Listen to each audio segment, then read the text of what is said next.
Welcome to our 150th anniversary Fine Wine Collection online event. My name is Gil. I'm one of the events managers at the Wine Society, and I'm thrilled to be joined by my co-host for the evening and fellow events manager at the tastings team, Ewan. Good evening, Ewan. Perfect timing on your screen there. Good evening, Gil. Good evening, everybody. I'd like to say sort of long time no see. Well, I saw you this afternoon, but actually as of this week, it had been long time no see as you've been away. So thank you for giving us your evening tonight as well. I hope you're as excited to talk through these wines and taste these wines as I am. Absolutely, I've been sniffing around the glasses as we in preparation, and very excited. I know a couple of them. There's a couple that I haven't tasted at all, so I'm really looking forward to this. Yeah, brilliant. Well, members, I hope you're all looking forward to this as well. As always, before we start with the nuts and bolts and the nitty-gritty of the tasting, a little bit of housekeeping to kick things off. So hopefully this won't be necessary, but if you do encounter any technical difficulties, any communication or connectivity issues, do please let Ewan and I know. You can do that one of three ways. You can email us, tastings@thewinesociety.com, or within Zoom itself, you can click on the reactions button and you can raise your hand. We'll see that and we'll send you a direct message. Or, of course, you can use chat and direct message us yourselves, and hopefully we can get whatever the issue is resolved. As we're talking of the chat, we'd love, and we can see a few of you already are letting us know where you're joining us from and saying hello. So hello to you all. We'd love to see that chat continue to move throughout the course of the next hour. This particular event is quite an engaged event here, and we're hoping for lots of interaction between yourselves and us, but also with each other. So do let us know where you're joining us from. We have created and released a special tasting pack for tonight's event. So if you do have that tasting kit, we'd love to know your thoughts as we taste through the wines. Perhaps you've bought some of the full-size bottles of these, or indeed poured some other wines from your fridge or from your wine racks. We'd love to hear about that and your thoughts as we go through the next hour. And lastly, with the housekeeping, if you do have any questions at all, please do drop those into the Q&A. The main reason for that, not the chat, is that both you and I can see those questions. Gives us much more of an opportunity to find them and hopefully have a time to ask ourselves the questions on your behalf, and of course, hopefully have the answers for you. But if we don't have all the answers or we run out of time, we'll do our best to get those answers, and I'll send those through on an email, excuse me, tomorrow. But that's enough for the housekeeping. I think we've talked long enough on that regard. Should we get started with the event, Ewan? Let's do that. Let's do that. It's an exciting event because we've been gearing up for the 150th anniversary at the Wine Society for, well, personally for the tastings team, we've been doing it for the last 2 or 3 years. But some of these wines we've been gearing up for the last 10 years. So it's a really exciting time to get things going. It feels like ages, but and yet it's come around so quickly. This is it. And also, members, this was a launch. We released this in the 6th of March, our anniversary range, and it was one of those things that we were chomping at the bit to talk about and to release and to get the feedback from members. And some of these wines in the last few weeks we have had the pleasure and the privilege of showing in a number of events up and down the country. But I was very keen to bring this tasting, to bring some of these wines from the range into our online program. So hence why we are where we are this evening. And we've got 6 wines in front of us, or we have, at least, Ewan and I. 6 from our tasting packs. But before we taste the wines, before we talk about these wines, just a little bit of an overview of this range, this 150th anniversary range, because it does differ to another range that we're launching periods throughout the year, our Generation series that some of you members may well be also familiar with. This does stand aside from those. The Generation series are more wines that reflect the 50-year era in which they're launched, and wines that were popular in that 50-year period of our existence, our last 150 years, or indeed looking to the future. Whereas our anniversary range, the 6 wines that we're looking at this evening, and the entire range of just shy of 40 wines, I think it is, from 12 different countries, these are wines that are aged fine wines, ready to drink now, but by no means needing to be drunk straight away. They've still got plenty of time as well, but in their drinking windows now, from some of our long-standing producers that we've been working with for a number of years, decades, over 100 years in some instances, and producers who are at the very upper echelons of production in their particular regions and areas. So it's a really exciting range that we've launched here, and look forward to hearing your thoughts, members, as we talk through these wines, and yours as well, Ewan, when you come to wines you've not tasted yet. Absolutely. I'm seeing Tim is saying he's having a task fraught with danger opening the tastings packs. It's I suppose it all depends how sharp your scissors are, really. But yeah, there is a knack to it. You just have to you have to you kind of have to sort of peel it open and snip it. But yeah, it's once you get into the swing of it, it's not so bad. But I agree that the first one is usually the messiest. And I will say as well, members, that this is why you can't quite see it on my screen. I've just moved to get the glasses, but I've pre-poured all of mine for that very purpose. That with the laptop and PC and mice and various things around me here, it's fraught with danger. Yes. So, shall we talk about the first wine? Should we get started on? Let's On do wine that. one? I think you're off first, aren't you? I am off first. So what we're going to do is I think we've got the 6 wines in front of us. We'll talk about 3 wines each. We'll alternate back and forth. But yes, I'll talk about the very first wine, which is our anniversary Chablis Vignes from the 2020 vintage. So members, if you haven't poured it already, if you've got this in your glass, do please give it a pour and a sniff and let us know what you think of this as we go. But Ewan, is this one of the wines you have tried already? Or is this Yes, a new one it for is. you? No, it is. It is. And this is full disclosure, members. This is a wine produced by one of my favorite producers, Jean-Marc Brocard in Chablis. I love their wines. Both Jean-Marc and his son now, who's taken on the reins since 2012, I think Julien. For me, they are just wonderfully precise, focused, classic style of Chablis. And every wine from their range that I've tried has been absolutely tremendous. So I was always going to include this wine, I think, in tonight's tasting. But I hope it's a lovely way to kind of start the taste with this wonderful kind of lean, precise, focused style of Chablis that they produced here. Yeah. So to give a little bit of background on the estate, Jean-Marc Brocard was founded in 1973, I think it was. Not originally from Chablis. Jean-Marc himself was born and raised still in Burgundy, but further south in Côte d'Or, to a farming family, but by no means viticultural farming. It wasn't until he married his childhood sweetheart, Claudine, whose family owned a estate and a vigneron in Chablis, that his kind of wine path and wine journey started, really. And as I say, in 1973, he was given a hectare of vineyard from his father-in-law. And that's sort of where it all began. But I think now they control around 180, about 180 different hectares under vine, crossing Grand Cru, Premier Cru sites, as well as Village and Petit Chablis. So they really do have an enviable range of wines. Not all owned. They do have some long-term lease, but 25+ year rental agreements with some of those hectares that they manage, but they have complete control over them.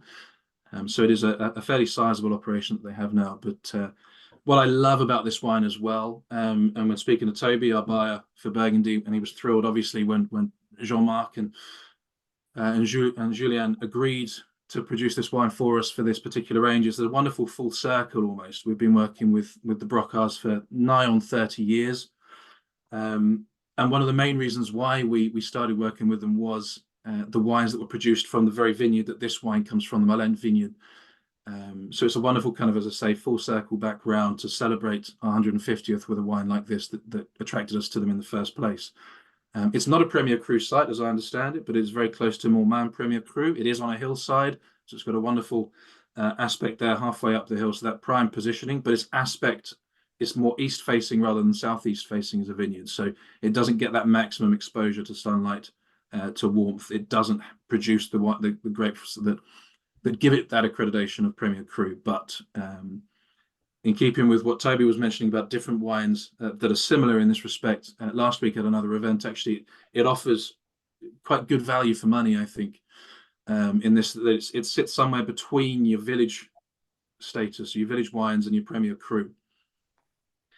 So it does offer great value for money, because even at £22, I think this retails at per bottle. But it's got a wonderful focus, a wonderful character. What do you think of it, Ewan?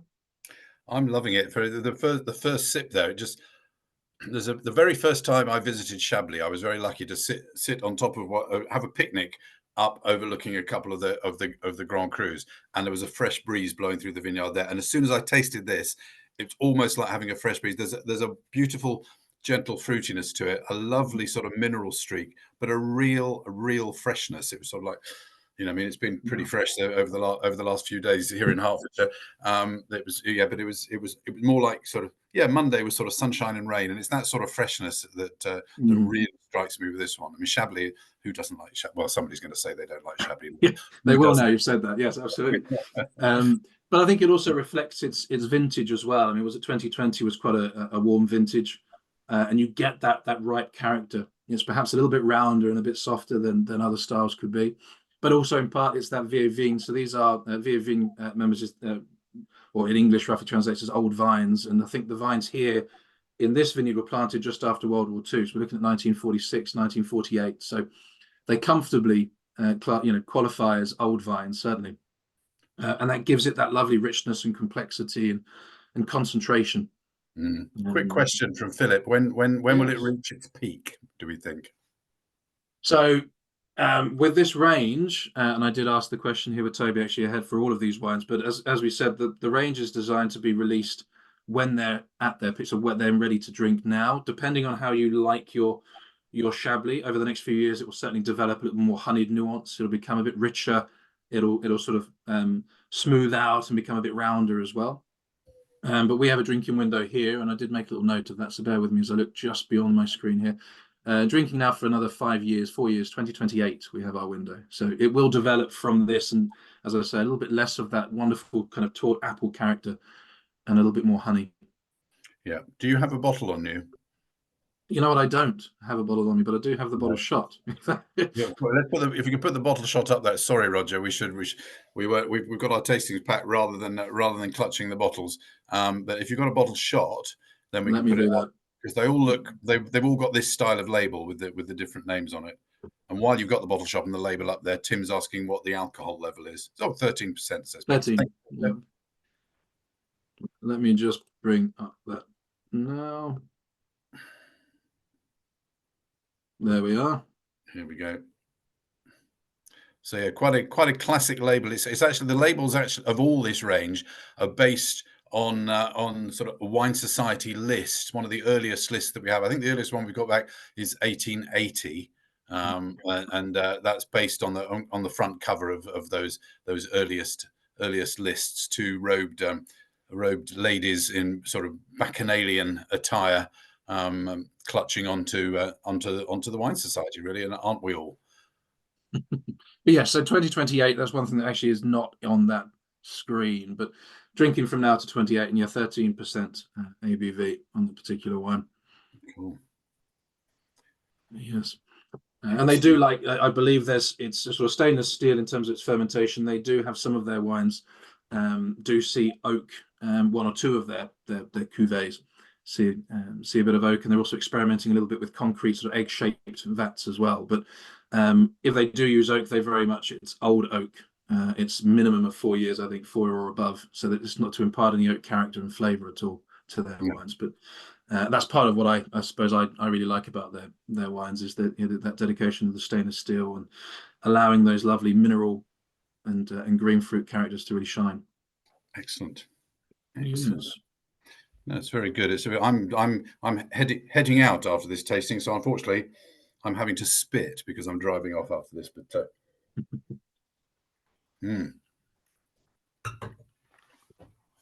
I will say, because I've just seen a message there, I think on the chat actually, about a map of Chablis. So we've seen the bottle there, Roger. I don't have a map that I can show, but I can tell you that the vineyard itself is situated just to the south, slightly southwest of the town of Chablis itself. It's probably 10, 20 kilometers or so away, maybe even less than that. But it's right beside, or pretty much sort of runs parallel to the hillside that sees the Premier Cru Mormain vineyard as well. So it's a prime location, really. Yeah. Excellent. Shall we move on to wine number 2? Well, let's. Unless anybody's got any specific questions about the Chablis, but we can always come back to that if needs be. So wine number 2 is the second of the 2 white wines we got this evening, and it is thankfully the first word is in English, the 150th anniversary, because German wines can be notorious to get your teeth around. 150th anniversary Piesporter Goldtropfchen Riesling Spatlese 2018 or 2018, I suppose. You can see one of the reasons why I asked you I put the order in this way. Indeedy. So this is from von Kesselstadt, who is probably from German growers, as far as we're concerned. We've been dealing with them a long time. Now, when you mentioned that the Chablis estate had started in 1973, I just went, yes, because this one started in 1349. So it's it's one of those ancient estates. It does have a few more years on us, doesn't it? Yes. It does really. Most recently, it was taken over by the Reh family, the Reh Gartner family, in 1978. Taken over from the Reichsgraf of von Kesselstadt. So that's the dukedom, if you like. A Graf, as in Graf Spee or Graf Zeppelin or whatever, is over the imperial counts of ancient times. So there was the two. Herr Reh was a renowned chef, and his wife Annegret Reh Gartner. She sadly passed away 8 years ago, but she was a huge friend of the society, and many people will have met her at our tastings and the like. Maybe several people who are on this seminar as well. But she was great, and she really, the two of them together really brought the estate into kind of into the 20th century at the time, into the 21st, simply because rather than just growing everything for as much as they could get out of the grapes, they lowered the yields, they reduced, they sort of calmed everything down, which meant that you were getting lower yields, you were getting higher concentrations of fruit, the usual sort of things. Now, and that's quite, I have to say, it's quite risky in a sort of the northern climes where you can grow grapes. Mosel is pretty far north. While it gets a lot of sunshine, there's a lot of cool winds happening there, and anywhere in the northern Europe can start getting a bit weather beaten, shall we say? But this estate, they were improving the quality by lowering the yields and modernizing the winery, etc. You always hear people talking about modern machinery, traditional techniques, but it is very, it's a bit of a cliche, but in this instance it was it's very much the case. They've got about 36 hectares, so it's not an enormous estate. 36 hectares times 2.5, we're talking about 100 acres, and of course a lot of it is very difficult to work, because if anybody's been to the Mosel, you will know that it's a steep yes, slate covered slopes, which are very, very steep, south facing, and they capture a lot of sunlight, but it's a difficult area in which to grow grapes, and hats off to all the growers. They've got a lot of holdings in there. They're bits and bobs around the place. They've got the Schatzhofberge in the Saar. They've got the Gazdernischen in the Ruwer, and Josefshofer and Piesporter Goldtropfchen, this one in the Mosel. And all the fruit is clean, it's ripe. They're minimal intervention. People talk about natural wines. These guys have been doing minimal intervention in the winery for absolutely years. It's natural fermentation with the yeasts. They're not inoculating yeast. This fermentation that happens in the air around, and they're kept on the lees as well, which just gives an added richness. But I think the beauty of this wine in particular, of all their wines, but of this wine in particular, is just the sweetness and the acidity. The two just match, because there are so many sweet wines that can be flabby, but just on the nose you're getting that richness. We're talking 2018, which was a wonderfully warm vintage, so the grapes came to full ripeness.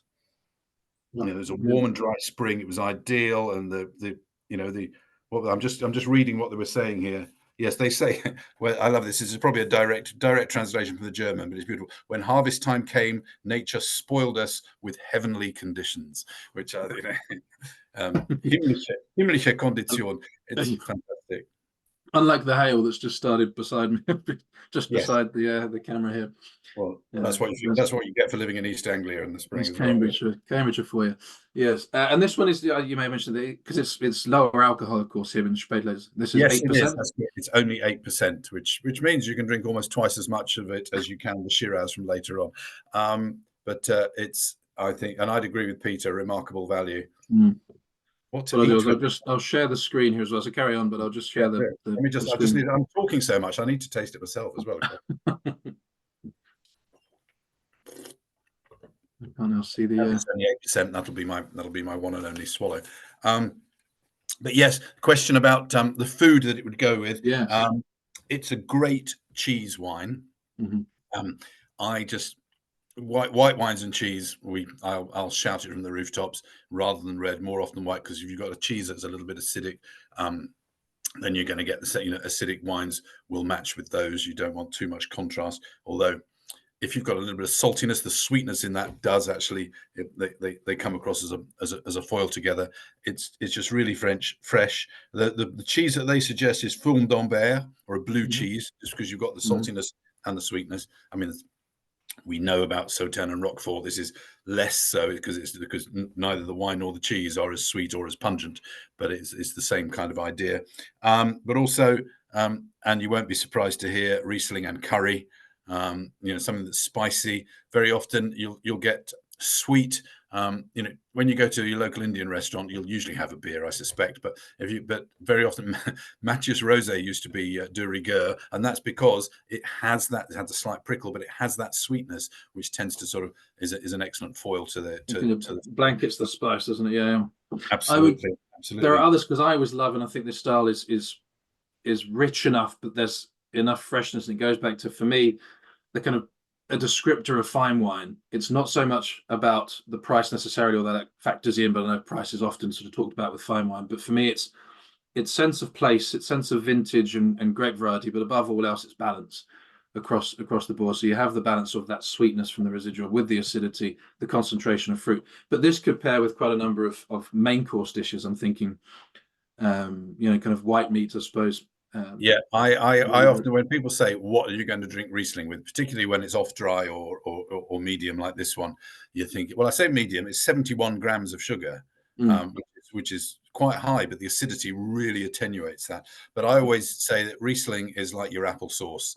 So I would invariably go for a pork belly or something like that, because the acidity really sort of cuts through all that fattiness, and it goes. I'll also throw in there as well apple pies or rhubarb crumble, things like that. Perhaps we're moving out of those seasons, but they're also quite a fun pairing with the wine. Yeah, like this. fruit salad, and actually the Reise von Kesselstadt is now, obviously, since the passing of Annegret, the current CEO is Carsten Weyand, and I think he recommends a pumpernickel fresh cheese crumble.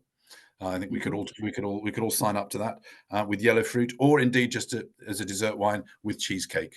I mean, I'd quite like it with a fruit salad, to be honest. It just kind of just sits there. It gives you that freshness. As we're coming into the spring now, I think it's a fine wine to get going with.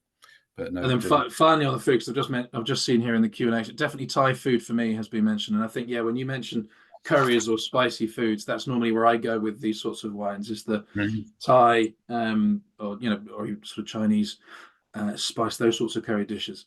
But I think works beautifully with the fresh spice characters that Thai food gives. So absolutely, I agree with you there completely. Yeah. And that's, I think Peter says, you can, at 8%, you can drink it without feeling you're overdoing it. I think that's yes. perfect. Right. Unless we've got any more questions, let me just have a quick look here. No, but obviously, I was just looking down that. But yes, I think Tim knows how to treat a girl, doesn't he? Or we can say the comment here. First time he took a girl out to dinner, ordered Mathias Rosé, the height of sophistication.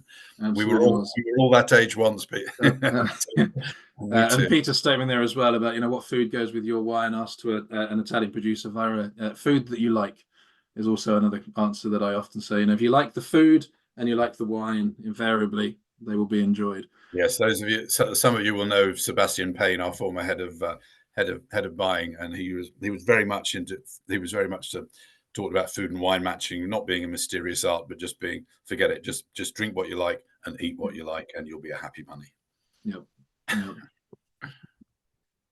Well, speaking of wines that I like, let's move on to the third wine. A bit of a Radio 2 kind of link there. Like that. And the first of our, thank you very much for that. The first of our 4 red wines. So we're now moving out of Europe. So we've had France and Germany to kick things off. We're now over into South America. We're in Argentina, in Mendoza, and this is our anniversary. I'll bring the screen up as well. Our anniversary Mendoza Malbec, 2007. So members, if you've seen notes on this, or when you're tasting pack and it states 2007, don't worry, that isn't a typo. That is absolutely the vintage of this wine. I didn't mean 17. And those of you who are familiar with the producer, this is Bodegas Weihnacht. That'll all sort of make sense, as they are a producer who do like to age their red wines for a considerable length of time in barrels before release, and we'll cover that a little bit in a few moments. But here is the wine, so our anniversary Mendoza Malbec 2007. I'll just stop sharing the screen there. And this is an estate, again, I don't know, we've spoken a lot about this wine, this estate, Ewan, over the years. And it has a huge sort of following within the membership. I think it's a very unique style, as I said, with their approach. It's quite different to a lot of Malbecs that we would assume or that we're familiar with. By the very nature, these are wines that have a lot more complex tertiary characteristics. So if you've got the wine in front of you, there's a lot more sort of tobacco and cedar and those sort of spice notes in there, a little bit of leather as well. It's less of that primary fruit freshness. I think the interesting you mentioned unique. Of course, this is Tonel Unico, which I mean from unique. So it's a unique single barrel that, and they have many of these barrels in their winery. And Toby was offered the chance to basically select which barrel he would like for this wine, which is. And he selected barrel 141. He did. Which is this, but and I love that. But the specific nature of that. This is a wine that comes from that one barrel. I sort of picture it in their underground cellars, the sort of granitic cellars that they have there. But I've realised actually when putting together my notes that the three wines I'm talking about all hail from the same decade, 1970s, because I believe the vineyard was founded by a Brazilian gentleman called Bernardo Vineyard in 75, I think it was. Again, a bit like Jean-Marc Brocard, not with a background in wine, not with a family sort of viticultural connection, but he decided at some point in the build up to 1975, decided that he wanted to build a winery from scratch. And although German origin and Brazilian, sort of a Brazilian man, it decided Argentina would be the place to do this. And he spent a large amount of time carrying out extensive studies in Mendoza's weather patterns, the soils, the vines, before ultimately settling in this region called Luján de Cuyo, which members very much sort of ahead of time, I suppose, in many ways, because this is an area that's now seen as a region for high quality and the very finest and world-class wines, in particular from Malbec, but certainly other varietals. And it was actually the very first region of Argentina to officially be recognized as an appellation in 93, so almost 20 years after the first vines went in. So he was very much pioneering the region. And in all that research, he found that the soils in particular really suited French varietals. So Malbec is the predominant grape variety planted, no doubt, and of course what we're tasting here. But there are also plantings of Cabernet Sauvignon, Merlot. I think there's some Gamay there as well, Chenin Blanc, Sauvignon, and Chardonnay. So a nice breadth of French varietals in particular there. Question from Renata on this wine is: is the 14.5% alcohol typical of a Mendoza Malbec? These days, I would say probably yes. They're somewhere kind of between 13 to 14 may have historically been that little bit more average, as it is the case with other areas. But certainly of the last few vintages, 14.5, even 15, and sometimes beyond is not out of the realms of reality. You're kind of getting you're high enough up in the Andes that you've got the freshness, but you've got an awful lot of sunshine. So while it's not necessarily always a hot and warm ripeness, it's ripeness that's caused by and that's key. Absolutely, and that's key for this wine because it comes from a single vineyard in the Pedregal sub-region, which has some of the oldest plantings in Mendoza, and again is one of the sort of 3 or 4 sub-regions of Luján de Cuyo that's recognized as being that next level above the rest. And it sits somewhere, I think, 950 meters above sea level, so you're talking over 3,000 feet, and just an abundance of sunlight and of warmth. But crucially, because they are, as you say, they are in the foothills of the Andes, and they're in this lovely valley. They're sitting in the foothills there, spreading out to the hills across to the east. Is they have these evening cool breezes that come down the mountain and create this wonderful diurnal temperature. And I always liken it to sticking the grapes. They've had all morning and afternoon sun, sunbathing, getting nice and warm, and then they spend the evening just locked away in a fridge, just chilling out. And it allows for a more gradual ripening. So you definitely get full ripeness, but the balance between the sugar accumulation, the acidity retention is there, and I think that's there to see in these wines, and why they're so sort of sought after and so well enjoyed by us that try them. There's an interesting comment here that Philip was saying that it feels a little bitter in the mouth, but I suspect that might. I mean, it is in that sense, but I think it might be straight after the Riesling as well. That probably didn't probably didn't help.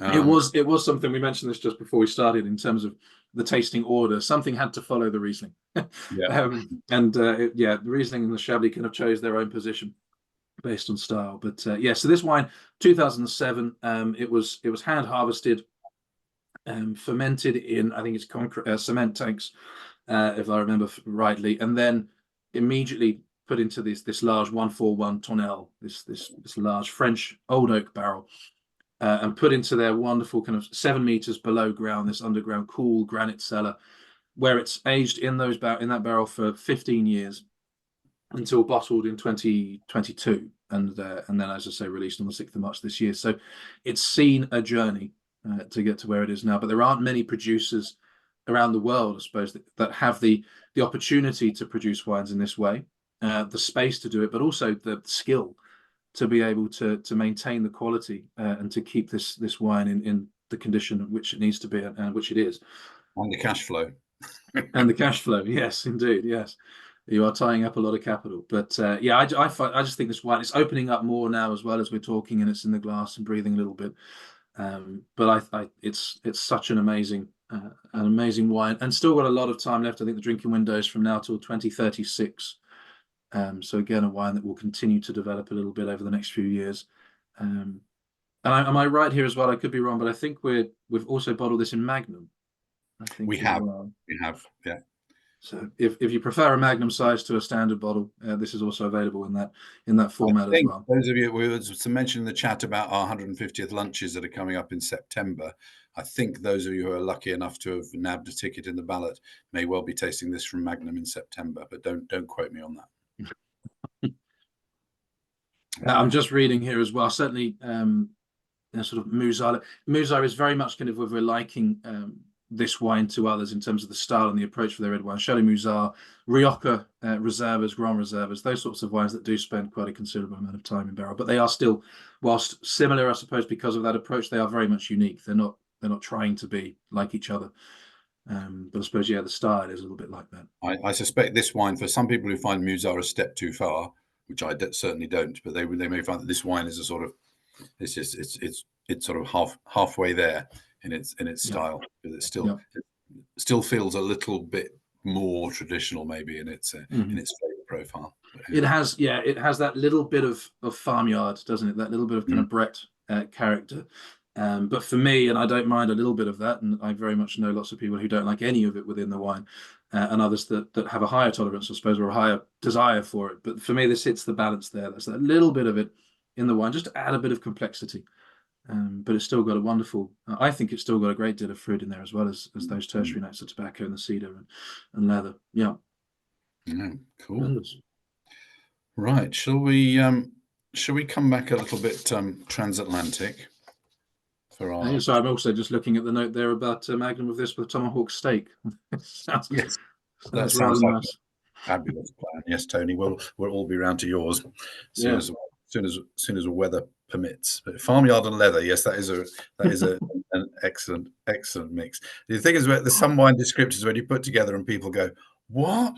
It's like the old Burgundy one of SH1T and chocolate, with old Pinot, and people who are not in the know, but once you've done it, you really don't you don't forget it once you've tasted it. And certainly, and I'll agree there with the comment as well about Musar. Has definitely that the wines do feel a little, I suppose, cleaner in some respects, but still that absolute classic sort of Musar style. Just to go off tangent a little. Yeah, when Tarek came in the early 2000s, he sort of changed. He didn't change the style, but he sort of cleaned it up a little bit because there were some, but in a positive way. Definitely.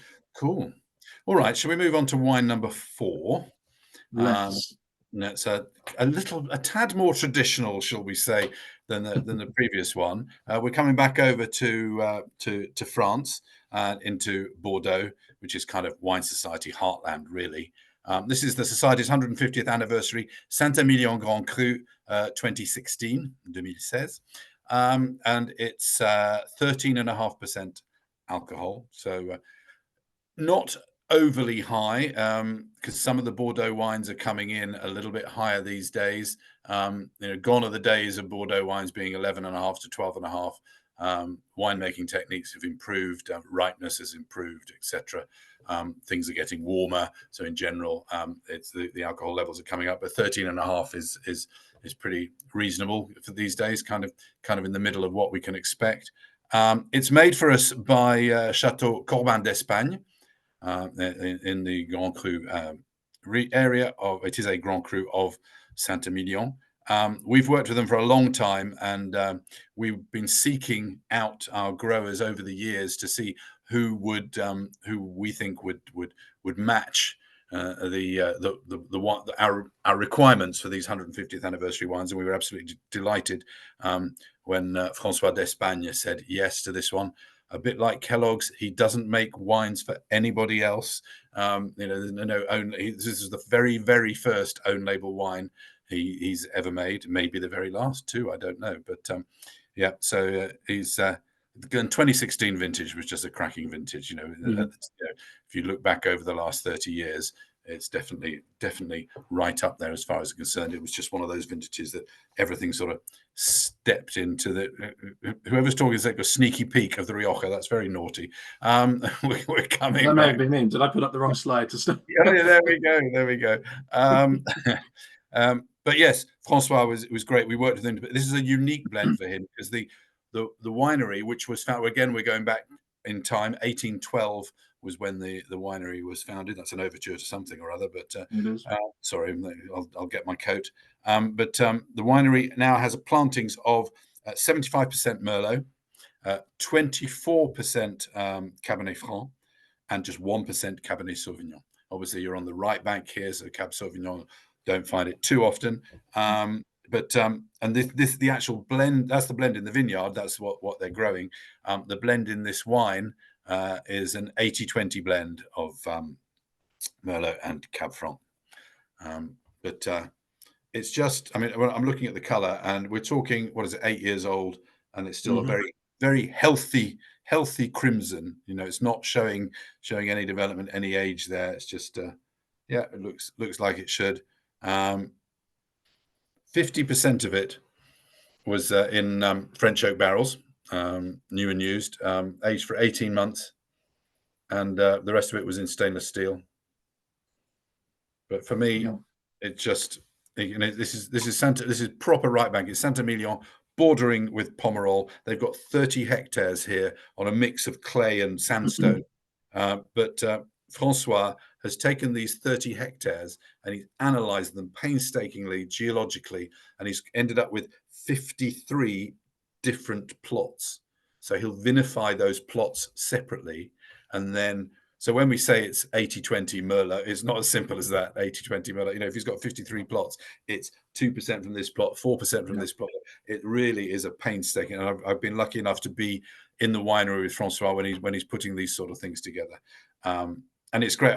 What I love about Corbin d'Espagne, about the chateau, is that, when you go to Bordeaux, you get some people who have constructed these sort of multi-million euro wineries, state of the art, space age, and they say, "Oh, but I am just a humble farmer."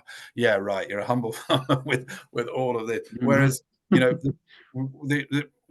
they've got in with Francois is somebody who is the original winery buildings, etc., and he's using what they've been doing for decades and centuries there, and he's not obviously he'll use modern techniques where necessary, but he's not going over the top. He's still traditional and true to form. This is a lovely fresh wine. It's going to age for, I mean, we say 2031, but those of you who know the Wine Society's drinking windows, we tend to be quite conservative on this one. And they reckon, depending on the vintage, that their wines will hit their peak between 6 and 30 years. And I think this one has got a way to go, really. Yeah, it does have a fabulous nose to it. I've got a message here. I think Andrew's saying should have opened this a couple of hours ago. It's still quite tight, glassed at 5:30. I think, yeah, it's opening up and developing, and showing a little more as we go through. But yeah, if you can, hold a little bit in the glass for after the event, and continue to enjoy it over the evening, and you'll see that develop and open up for sure. But it does have, on my glass, it's a tremendous nose to it, tremendous aromatics, and I think a lot of that maybe is part of that Cabernet Franc, the 20% of Cab Franc, which is a great variety I love, and so naturally kind of, I don't know, sort of seek out or pinpoint or find in wine. But yeah, it is a tremendous wine. And we've got a message here from Philip about what's a suave tannin.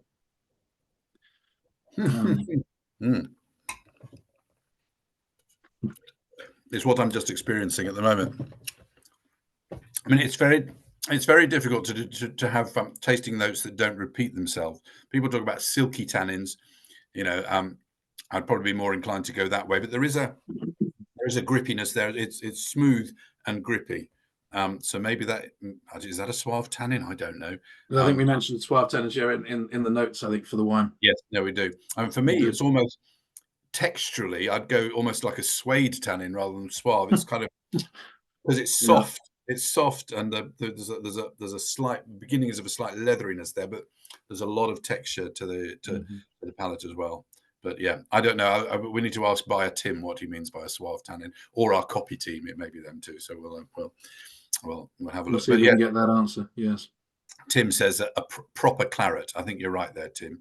Absolutely proper claret. And it does have that. We mentioned lavender rather, but it does have that wonderful kind of a floral element to it. There's a little bit of perfume, I think, on there. The other thing that Francois is very keen on in his vineyards is sustainability. And obviously, we're pretty hot on that at the Wine Society as well. Yep. And he hasn't been using herbicides. He's never used herbicides. He always does does plowing back in and the like. 2004, they started experimenting with organic farming. They went fully organic in 2010. So this wine is fully organic. In 2013, they got their certification, and they've been trialing biodynamic practices on some of the plots as well at the moment. So they're very much the Terra Vitis Charter, which is the sort of green grape growing charter in France and the like. And yeah, they're very hot on that sort of thing, which in this day and age, I think, some people will roll their eyes and turn their nose up at it, but actually, particularly, it's not just about, particularly in, with climate change, however it's being created, there is climate change and the vineyards are getting warmer. So a lot of better husbandry is needed in those vineyards to make sure the quality keeps going. And Francois is very much of that school. Mm-hmm. Yes. Delish. I'm driving later, so I'll just put that to one side and have it when I get home. Right. Moving on. We're going to stay in Europe. We jetted off briefly there to Argentina, but for my final wine, and our penultimate wine of the evening, we're in Spain. We're in Rioja with Contino is the producer of our next wine, and this is our Rioja Reserva 2014. Is the vintage. I'll just bring that note up. That those eagle-eyed, I think I shared this a little prematurely. Here it is. Perhaps I didn't, but here it is anyway. The Rioja Reserva. As I say, this is produced for us by Contino. We are actually, I believe, the only UK merchant who creates an exclusive wine with Contino. So that's something that very much we cherish, that connection and that relationship that we have with them. And this is a wine that was selected and then blended back in 2016. And as I say, it is a Rioja Reserva. So let me just stop the sharing there. A second, it's decided not to do it. There we go. And yeah, from Contino as a producer, and Contino are an estate that, again, going back, like I said, from the 70s, another of the 1973, I think, when I was looking back through some of the notes here. The estate itself, the farmhouse that the winery is built around, goes back much further. It's about 16th century property with a lot of history, and a lot of history that's kind of connected to its name, Contino, because I believe that was the name given to the officer sort of in charge of the soldiers who guarded the royal family during that same period, the 1600s, 1700s. Also, apparently as well, I haven't got the label to show, but on Contino labels and on their logo, they've got an image of St. Gregory, the patron saint of vineyards, who once passed through the very property that Contino now established. So there's a lot of history in the region, but this particular estate, Contino, was a joint venture originally set up in 73 by CVNE and the family Perez Villota. It's now wholly owned by CVNE. And it was one gentleman in particular, Jose de Madrado, or Madraza rather, who was influential in sort of realizing and recognizing the potential that this vineyard site had. And they've been pioneers in the single vineyard in Rioja in particular. Really, the first sort of chateau, they're kind of following that sort of French Bordeaux chateau style estate, really, of Rioja. But they're based, they've got about 60 to 62 hectares on the vine. It's a single vineyard, as they are a relatively small property. They're based in Rioja Alavesa, which is the smallest of the 3 subzones of Rioja. So they're to the north in the Basque Country, north of the River Ebro. And this particular vineyard kind of meanders and snakes around that, is fairly sheltered by the hills that completely surround the area as well. But they're in that Alavesa, as I say, it's very small. It's the smallest. It's west of the city of Logroño, and just to the north of Rioja Alta. And then further off to the east, we've got what is now Oriental. I believe used to be Rioja Baja, but has changed now to Oriental. But that's where they're positioned, as I say, single vineyard. Unsurprisingly, I suppose, the majority of their vineyard plantings is Tempranillo. That will come as perhaps no surprise to us all. And this particular wine is a blend of 75% Tempranillo, but they do have 4 hectares in their vineyard planted to very old Graciano, which is this beautiful kind of rare indigenous grape variety to the region of Rioja. And they've got 4 hectares planted. So within this wine, it's 75% Tempranillo, and then the rest is a blend or made up of Graciano and Mazuelo is the other. Mazuelo is, as a variety, that's the local name to what most of the rest of the world call Carignan, and the rest of Spain call Carreña. But in Rioja and in this region, it's known as Mazuelo. But both the Graciano and the Mazuelo, they add a lot of tannin, a lot of acidity, and they also add some wonderful black fruit characters to Tempranillo's sort of more red and black fruit elements. But a wonderfully complex wine. It's a Reserva, as I say, 2014. I don't have the precise, but I believe for a Reserva, it does have to be aged for 36 months total, a minimum of 36 months, 12 of which have to be in barrel, 6 of which must be minimum in bottle as well. I don't have the complete breakdown here, but that's the sort of the basis before you're allowed to call the wine Reserva. And it certainly shows that wonderful kind of coconuts and vanillas and those sorts of characters, I think, on the nose. It just jumps out of the glass. And in a blind tasting, I'd love this wine to be part of a diploma or MW or any other sort of exams, or just anything at all as a blind taste, because that just screams Rioja to me. Yeah, it's got some quite suave tannins, don't you think? Yeah, very much so. Very much so. I'm seeing quite a few comments here, but I'll just have a quick look at them whilst you tell me a little bit of what you think of the wine as you're tasting it. I just think it's got. You're right about the. I always think of Rioja or as kind of strawberries and cream. That when you got it in its youth, and then it develops that and there is a creaminess to this. There is sort of creaminess, some sort of black currants and cream as well going on there. Black currant fool or syllabub or whatever, but it's just the start of that lovely leatheriness coming through as well.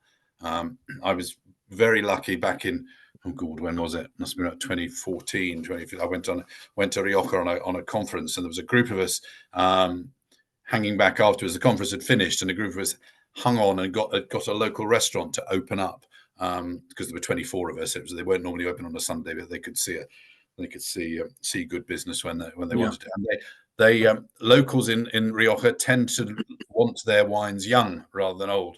And these guys, it's called, if you ever go there in Logroño, it's called El Rincón del Vino, so the wine corner, and it just had the most amazing old reservas and grand reservas going back to the 60s, 70s, and 80s, and it was so pleasurable, and everybody was tasting each other's bottle, and it was only like 45 euros a bottle for sort of Grand Reserva in 1985 or whatever it was, and it was just absolutely superb. But this wine, I think, will. I'm not sure what the drink dates we've got on it, but so up to 30 we've got on 30. I think it's going to go on a lot longer than that, to be honest. It's still got that youth and the grippiness of the tannins as well.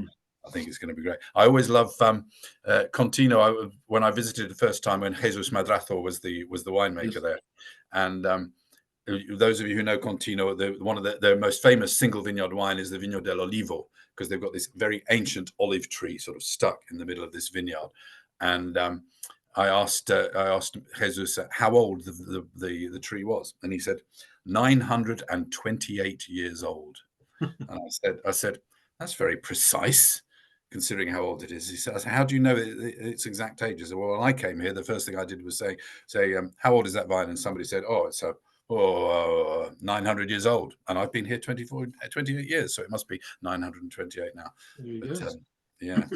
It's a wonderful vineyard. You're saying the river cuts right through the vineyard, so you go to the end of the vineyard and all of a sudden don't go any further. Otherwise, you're going to drop into the little hydroelectric scheme that's at the end of the vineyard there. Yeah, and it's I'm just trying to think of the name of the hills that kind of surround it and give it a bit of shelter and protection and make it such a beautiful microclimate that they have. It's like the is it the Cello de Mezza or something like the De La Mezza, and their vineyard sort of sits. It's 3 tiers or 3 terraces, somewhere between 400 to 420 meters above sea level. So there's a nice amount of elevation. We're not talking Mendoza Malbec at twice the height, but it certainly plays its impact and helps with that kind of temperature. It's a very wet area typically as well. I think relatively cool in terms of around Rioja. Yeah, you've got the Sierra Cantabrica to the north and the Sierra de la Demanda to the south, and then the winds can sort of whistle through in from the west and bring those rains in. Yeah. No, very good. So it's one of those wines that you could just sit and sniff all night and then sip now and again, and Well, I have to say, the 5 wines so far, I would say that with all of them, and I'm only not including the 6th wine because we're not there yet. But having smelt it before, I can say I'd be quite happy to do that with that as well. Shall we move there's an on? interesting wine museum. Oh, okay, yeah. Yeah. Sorry, go on. The wine museum you're talking about at Vivanco. Vivanco, yes. Yeah. I've not been there, but I'll make a point of heading out, especially if there's 1985 Bordeaux Reservas available. Yes, you're right, Julia. You mentioned there in the chat, Julia saying our drink dates can be conservative. Well, if we put the real drink dates on, then nobody would ever drink them, would they? So we'd be out of business. No, but we do like, I always say, there's I think infanticide is worse than is better than the opposite. You don't want to be if you're drinking stuff that's too old, then you're past it. If you're drinking stuff that's too young, you can always you've got a case, you can always hold on. But if you're waiting until it's all too old, then so I tend to drink my wines maybe sort of 2 or 3 years into the drinking window. That's the finer wines that I have, and see what they're like, and then I can hold on to them for a while, or I can say, right, we need to drink up. But I think I'd rather have a wine too young than too old, personally. Yeah. But yeah, very good. Yes, that's right, Tony. It's Bodegas Vivanco. Yeah. Have that great wine museum. I'm not particularly keen. Personally, I'm not keen on their wines. For me, they're a little bit overly oaked in that sort of very, very sort of more. I don't know. Modern set for me, it's more like being slapped around the head with a plank of new oak. They're good wines. They're very well made, but it's not my style. But the museum is absolutely fascinating as well. If anyone ever goes there, it's well worth a trip. Yeah. Okay. Well, we're coming on to time's going on. It's 5 to 7 already. Let's have a look at our final wine of the 6. And now we're going back into the southern hemisphere, and we're finishing off with the Society's 150th anniversary Barossa Valley Shiraz, 2018, 14%, which actually, compared to some Barossa Shirazes I've had, is sort of in the middle of what it could be. But yeah, this is made for us by one of the great names of Australia. That's Yalumba. They're the oldest family-owned vineyard, I believe, in Australia. Goes back to 1849, where Samuel Smith, not that one, not the Yorkshire one, but emigrated from Dorset, and he bought 30 acres and planted his first vineyards. The word Yalumba comes from an indigenous Australian word which means all the land around. I've just returned from a holiday in Australia, and there is an awful lot of land around. And I know, Gil, you've been over there too, and some people who are watching and listening may well have done. But you just get that sense of big sky and big Yes. land. Yeah, very much. And You didn't quite get round to here, though, did you? You didn't quite get all the way around to Barossa? I didn't go all the way to the next. So I went Brisbane and all the way around to Melbourne. Next time I'm going to fly into, my son lives in Melbourne. I'm going to fly into Adelaide and then make sure that I do that side of things as well. But yeah, Yalumba now have around 400 hectares, 1,000 acres of in the Barossa and also in the Clare Valley and the Eden Valley as well. And they've got a few vines in Coonawarra. And like a lot of Australian wineries, they buy some grapes in on contract from other areas too. They've got a lot of premium labels. Yalumba is well known, and the Wine Society often buys the Menzies and Heggie's Chardonnay and those sort of things. Where they're great wines and great names. Robert Hill Smith is the current winemaker there. He's the 5th generation, and he's always about authenticity, always about integrity, always about the high quality. I mean, Yalumba, they're pioneers in many things, either techniques used in the vineyard or in the winery.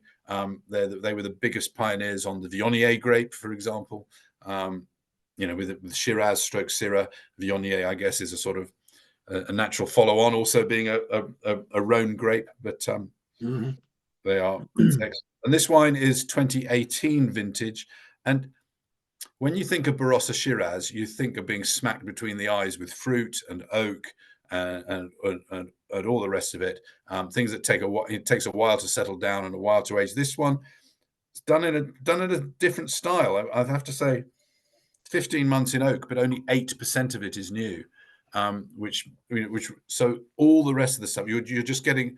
You're getting the micro oxygenation that you get through oak, but you're not getting those big oaky flavors. So it makes it approachable right from the start.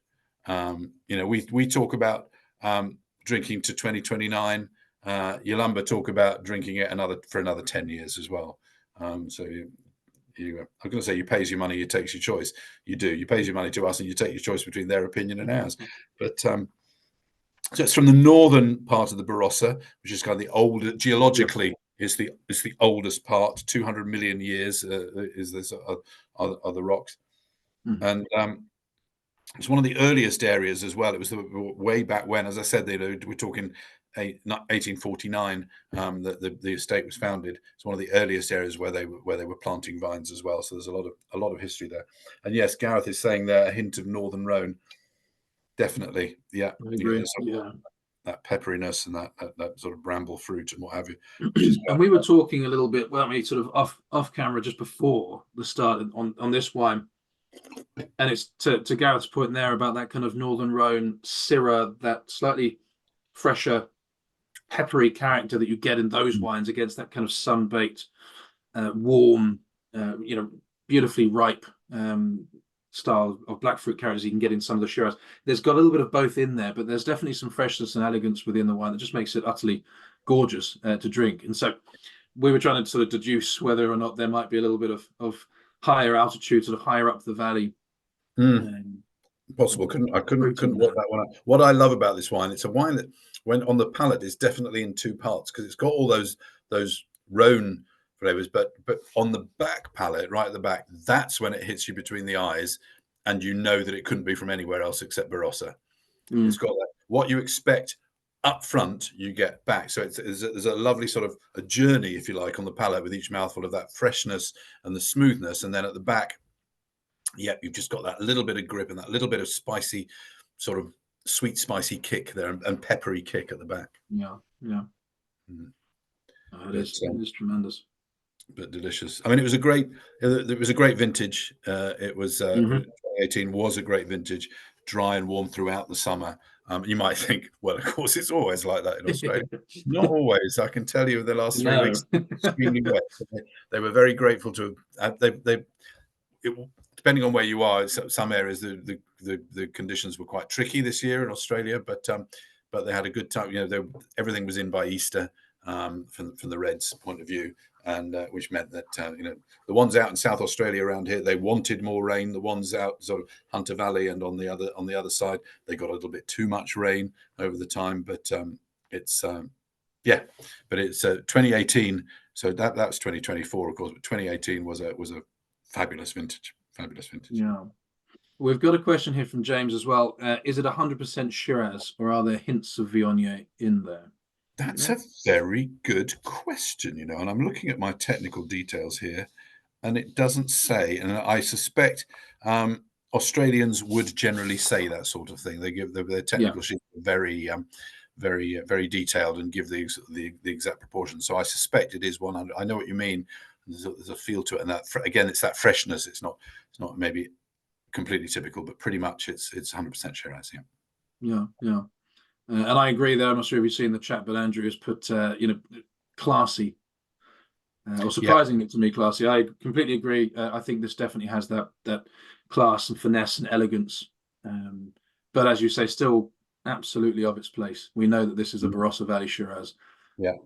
But it's Peter says that it's a great mouthful. Was not sure he'd enjoy a second glass. Well, I think I could probably go a second glass with Yolumba's food recommendations here on this particular wine, which is a Wagyu beef burger accompanied by smoked bacon, cheese, and pickled jalapenos from a meaty point of view, or even a mushroom and eggplant lasagna. So veggie. So the sort of the richness. I think the richness of the wine. As long as you've got a rich dish to go with it, I think that would work. Continuing as well though with what Peter, what you're saying there about this sort of a second glass of this against maybe a Saint Joseph, for example. That's a tasting I'd love to do. Let's get maybe three classy Barossa Shiraz and 3 Saint Joseph or 3 Northern Rhones, and let's sit and have a tasting. Years ago, we did host a tasting which was called Syrah versus Shiraz, and it was 20 wines, and it was 10 from Europe and 10 from elsewhere. And it was a really, really interesting. What I found really interesting is that demographically we expected the older people in my time of my life to prefer the Syrah and the younger people to the Shiraz, but actually it flipped. It was totally the other way around, which I thought was really, really interesting. John's asking a question: are the sample packs still available to purchase? Yes, they are, John. Yes. If you want to taste them on their own, or if you want to re-listen and re-watch this, because we'll be issuing a recording of this, then sample packs are still ready. Or if you've got anybody who who's missed this and would like to have taken part, the sample packs are available.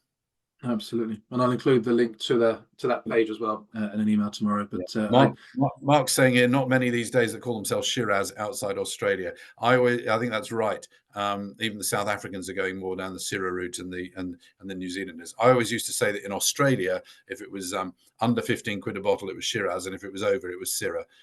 So it's quite a little bit of snobbery about that too. But yeah.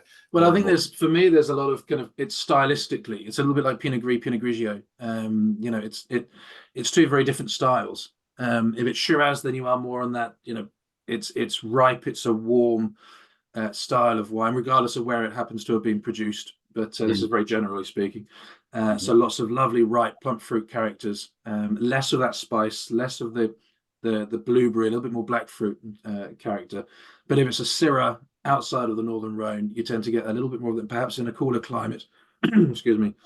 A little bit more of those blueberries, a little bit more perfumed, a little bit more aromatic almost, and that pepperiness. So they are very much a general tasting comparison between the two. But it's a lot of fun putting on tastings like that, and the possibilities are endless for these sorts of things, I suppose. Definitely. Excellent. So that's just no, it is. I think we've those 6 wines are they're a pretty good sort of example. I mean, we've got more wines in the range, obviously, but those are a pretty good sort of cross section of what we've got to go with. Yeah. So my apologies, members, if we've not shown and we're not tasting a wine that you've wanted to taste within the range, but we had to get 6 and out of the range there, and I'm trying to make sure it's spanned a bit of the globe and varietals and styles, but there are plenty of other wines within the anniversary range that I would come highly recommended from both of us, I'm sure, and many others. But do try them if there's particularly wine regions there that you love, do give them a go, because they are well worth it. They're amazing wines, and over a decade in the making. Yeah. Very good. I was just noticing some of the comments and the like. Peter is saying we didn't take the opportunity to have this series of wine bottled without the useless foil capsules. Yeah, I think a lot of that is, so you'll know that the Wine Society's own label range, or the Society's range now, is being bottled. I think without... we've lost Ewan for a moment. I'll give him a few seconds. I'm still here. I can hear you. I can hear you. Oh, there we go. Yep, there you go. Again. Sorry. Oh, I just kept on talking. That's, you know me. But yes, the question was about the foils. I think a lot of these wines, we were bottling them quite a long time ago. And therefore I think if you look at the Wine Society's own label range, the Society's range, the new one, you'll see that they are all without, with the exception, I think, of the champagne, they are all without foils these days, because you're right, they're pretty superfluous. They used to hide a multitude of sins in the days when you couldn't measure exactly how much wine went in. The longer the foil, obviously, the less wine that needed to go in. But nowadays, everything is measured very accurately. So, but yes, so I expect more of that as we move in over the years of wines without the foils. Yeah. And I'm noticing here as well, many of the members here who I'm presuming possibly have already tried some of these, but the likes of the Ridge Zinfandel from the anniversaries, the Ridge Guizaville Zinfandel, the Au Bon Climat Chardonnay. A question there from Lou about why not the Barolo. These are all amazing wines. The Barolo, I can't recommend highly enough. I think the Amarone as well, just to give another, is absolutely gorgeous. But yes, they're all very much worth a little taste. Perhaps we'll do another. Yeah. And Gareth's talking about the Ridge Zin and the ABC Chardonnay. The ABC Chardonnay, absolutely ridiculous value for money. Gil and I we're in the unfortunate situation that 4 weeks ago I did an ABC dinner with the winemaker, and we included that. So I'm sorry about that. And you've got a dinner the day after tomorrow with the Ridge winemaker. The Ridge, exactly. Yeah, it's a hard job, but somebody's got to do it. But it's these wines are being included there. Yeah, brilliant. No, brilliant. We've got some favourites there. Malbec and Rioja are the favourites for John. Wonderful. Yes, I think the Rioja may well have just pipped it evenly with the other five. Actually, let's just keep evens on all six. But thank you very much, Ewan, for your time. Yeah, thank you, and thanks for organising the tasting, and thanks to everybody for coming. Absolutely, yes. Interesting banter and chat and questions going on there all the time, which is great to see. Yeah, and we've got a number of online events. More online events are coming through, and you will see those popping into the web pages imminently. I think the next one we have is a week on Friday, which is a masterclass tasting all on the wines of Alsace, in particular the wines of Hugel with Jean-Frédéric Hugel. So love to see you there. We're not looking specifically at specific wines like we have done this evening, but we're talking more about the region and the producer. But there will undoubtedly be a few wines that we'll talk about as we go. But enjoy the rest of your evening, everybody. Enjoy the rest of your week, and see you again at an event very soon. Thanks, everybody. Bye-bye.